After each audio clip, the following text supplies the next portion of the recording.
윤석열 당선자의 인수위 사무실이 계속 문제가 되고 있습니다.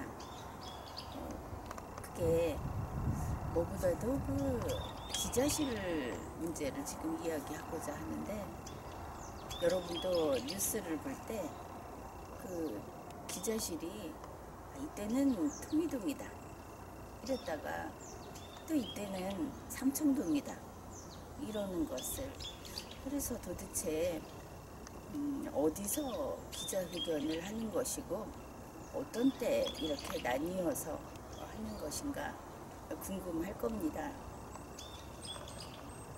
그게 이렇게 됐습니다.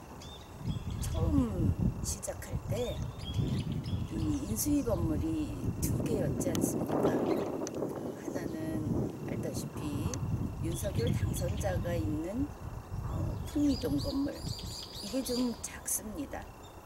그리고 또 하나는 삼청동에 있는 상당히 넓은 건물, 이 두 개를 다 쓰는데, 이번에 제20대 대통령 인수위에서는 이상하게도 통이동 건물에 모든 인원을 다 쓸어 넣었습니다.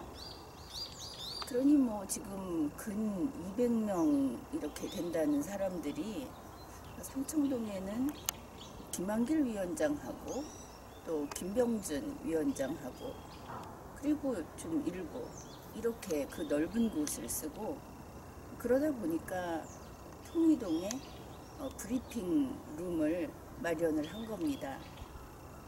리마연 지난 방송에서 이야기했듯이 이 통이동에서 삼청동까지 가자면은 걸어서 30분 거리입니다. 차를 타고도 한참 가야 되고, 그래서 상당히 불편하다, 소통이 거의 어렵다, 이런 이야기가 나왔고, 그리고 인수위 내부에서도 현재 통이동이 너무 비좁다, 뭐 이런 이야기가 있었습니다. 제일 처음에는 어땠는가 하면은 이 통이동 건물에 대통령 당선자가 있으니까 경호 문제로 이 기자들이 건물 내에 진입이 허용되지 않았습니다. 어느 정도였는가 하면은 그 앞에 4차선 도로가 있는데 그 길 건너편에서만 이 취재 인력이 있을 수 있도록 그렇게 막았던 겁니다. 그러다가 이제 문제가 되고, 또 삼청동에 그 기자실을 해놔봤자 안철수 위원장도 그렇고 전부 통이동에 있으니까 기자들이 길거리에서 그렇게 옹기종기 있는 것을, 더구나 몰려 있는 것을 둘 수가 없고, 이런 문제가 생긴 겁니다. 그래서 얼마 전에 그 천막 카페를 만들었다, 이런 뉴스 봤을 겁니다. 이 통이동에 공터에 텐트를 치고 거기에서 기자들이 머물 수 있게, 명목은 커피라도 좀 마셔라 이렇게 이야기를 했지만 실제는 그게 기자들이 그 브리핑 룸인 셈이었던 겁니다. 그런데 문제가 또 있는 것이죠.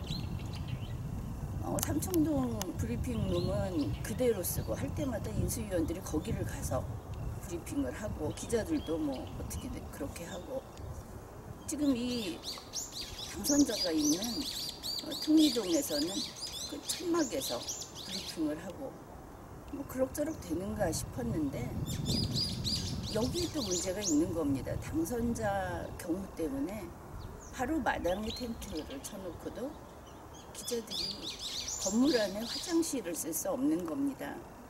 이게 보통 일이 아닌 것을 우리가 누구나 알 수 있죠.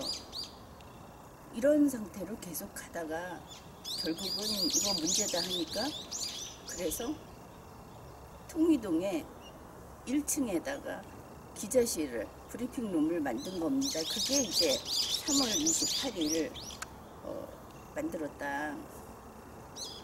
그러면 통이동은 어떻습니까? 더 비좁아졌죠. 안 그래도 비좁은데 아니 삼청동에 브리핑룸 하나 있고 마당에 텐트 기자실 있고 그 다음에 통이동 1층에 브리핑룸을 또 만든 겁니다. 이러고 나서 나온 이야기가 뭐냐, 아니 지금까지 당선자가 있는 건물 내부에 기자들이 들어와 있은 적이 처음이다, 뭐 이런 이야기가 나온 겁니다. 경호에 문제가 생긴 것이죠.